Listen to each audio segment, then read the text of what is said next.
This is Brian Castle, the CEO and Chief Investment Officer of FourStar Wealth with your FourStar monthly review for March of 2015.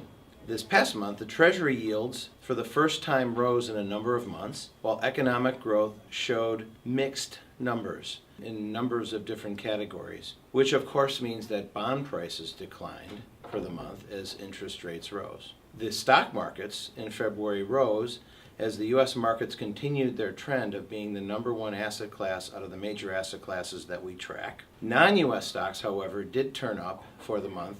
That's the first time in quite a long time. So some of our dynamic models have gone into non-U.S. stocks, collections of exchange-traded funds either in emerging markets or developing markets depending on the portfolio model. But this could signal a significant move. International stocks on a dollar basis significantly cheaper than U.S. stocks, but we need some momentum and movement, and we're now starting to see that movement. So it's very possible this is the beginning of a move for international stocks. Commodities continued a very difficult trend, with one exception, that gold prices have started to turn up. So some of our models, portfolio models, have added some gold positions, and we have some nice profits in those positions right now.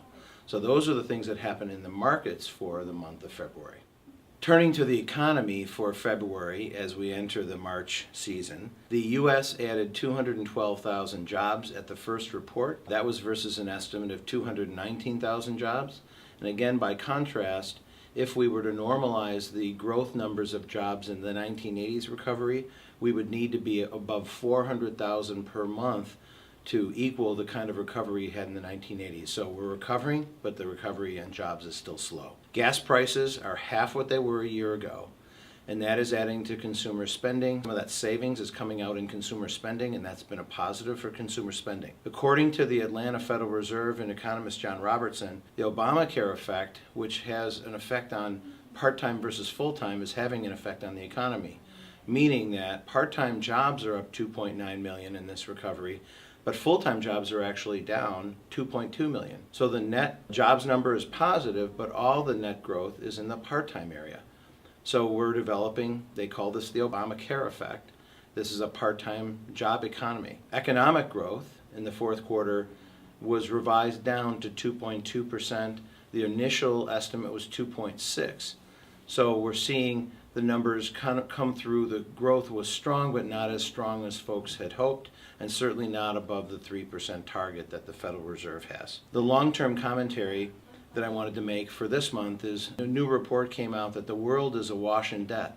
So at 2007, the world economy had 142 trillion of debt outstanding between governments and individuals, and you would think in the recovery people would be paying down that debt. In fact, the debt has gone higher. The number is closer to almost 200 trillion now, up from 142 trillion in 2007. This number is at the end of 2014. That is obviously not a positive trend, and we'll see what effect that has on the economy going forward. So that's our comments for this month, the FourStar Monthly Review. Thanks for your time today.